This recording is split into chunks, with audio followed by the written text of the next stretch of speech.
qu'est-ce que c'est qu'une maladie à coronavirus? C'est une maladie infectieuse et qui est, disons, causée par un virus appelé coronavirus.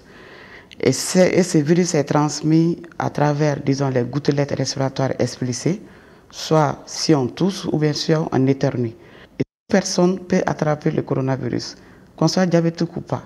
Mais les diabétiques, disons, les personnes fragilisées, dont les diabètes, ont la potentialité de développer les symptômes graves de Covid-19.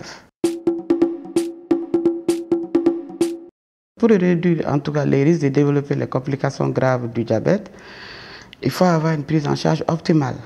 Cette prise en charge optimale se résume sur quelques mots. D'abord, en premier lieu, avoir une alimentation équilibrée et variée, faire une activité physique adaptée, assurer une ordonnance de soins et de suivi auprès du diabétologue en ayant toujours le numéro de téléphone du diabétologue pour essayer de le joindre en cas de problème, assurer une bonne observance du traitement médical du diabète et en cette disons, période d'épidémie ou pandémie, on doit avoir le matériel d'autocontrôle, autosurveillance pour mesurer la glycémie régulièrement. Surtout avec les diabétiques qui sont sous insuline, essayer d'avoir toujours un petit stock de sucre, un petit stock de jus de fruits, de dattes, pour essayer de prévenir une éventuelle hypoglycémie ou baisse du taux de glycémie dans le sang. Et prenez toujours un conseil auprès de ton diabétologue en cas de malaise ou bien en cas de manifestation inhabituelle.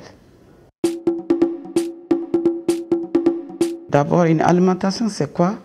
C'est, disons, l'utilisation, disons, des nutriments pour avoir de l'énergie nécessaire en luttant contre les maladies. Et cette alimentation équilibrée se résume sur 5 grands principes. Ces 5 principes, c'est quoi?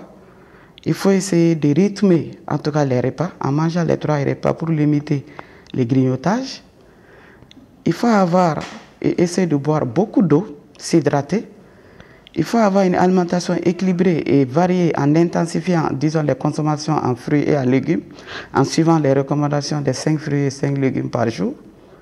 Ayant un apport adéquat en micronutriments, disons, surtout les vitamines et les oligo-éléments, et limiter les apports en graisses, disons, saturées qui sont lourdes, et les aliments, disons, trop salés et trop sucrés. Une activité physique, c'est un ensemble, disons, des activités sportives et physiques qu'un diabétique doit avoir adapté chez un diabétique en tenant compte du sexe, du type et des complications qui sont sur place.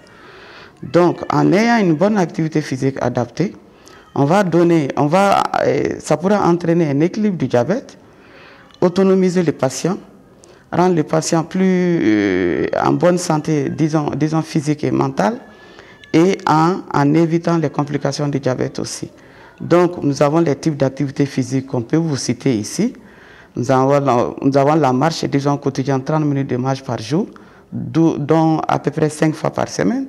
Nous avons les vélos, nous avons la natation, nous avons la gymnastique modérée, nous avons les sauts à la corde, les travaux domestiques et les jardinages. Au fait, une activité physique, c'est une activité qui a la potentialité d'entraîner une bonne santé physique et mentale et un bon équilibre du diabète. Une observance médicale, c'est une adéquation, c'est-à-dire une équation entre le comportement du malade et les traitements prescrits. Donc, cette observance requiert à un certain nombre, il faut avoir un suivi régulier du traitement. Prenez disons, son traitement régulièrement, de façon, disons, selon les consignes du médecin, et avoir une bonne alimentation équilibrée et déclarer, disons, tout problème en cas de malaise ou comportement inhabituel.